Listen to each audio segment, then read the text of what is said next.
Kuala Lumpur Jalan பங்சாரில் தனது MPV வாகனம் திடீரென தீப்பிடித்ததால் பெண்ணொருவர் திக்கற்று நின்றார்.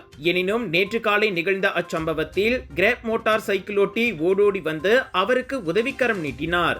ஆசிப் எனும் அவ்வாடவர் அப்பெண்ணை 999 அவசர எண்ணுக்கு அழைக்க சொல்லி ஆலோசனை கொடுத்ததோடு சாலையில் முக்கோண கும்புகளை வைத்து போக்குவரத்தையும் திருப்பிவிட்டார். பின்னர் தீயணைப்பு படையும் போலீசும் வந்து தீயை அணைத்து DBKL காரை அப்புறப்படுத்தியது. காரில் இருந்து புகை கிளம்பிய 2 மணி நேரங்களில் இவை அனைத்தும் நடந்து முடிந்ததாக தனது சமூக ஊடக பக்கத்தில் குறிப்பிட்ட லீலியான் வாங் எனும் அம்மாது தக்க சமயத்தில் உதவிக்கு வந்த கிராப் மோட்டார் சைக்கிளோட்டியை மறக்கவில்லை.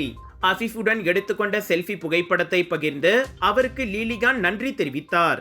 ஜோர் international Indian expo and viral food festival 24 May தொடக்கம் 2 ஜூன் வரை தாசிக் சென்ட்ரல் ஸ்கூடாய் ஜோர் பார்வில் ஹோல்சேல் விலையில் சாரிகள், Punjabi suit, lehenga, wedding collections, kids wear அனைத்தும் உண்டு. ஃபுட் ஃபெஸ்டிவலில் 100க்கும் அதிகமான உணவுகள், பானிபூரி, குனாஃபா, cheese nachos, Indian, western, Arabic என கலக்கலான உணவுகள். சாப்பிட ஒரு நாள் போதாது, திரண்டு வாருங்கள்.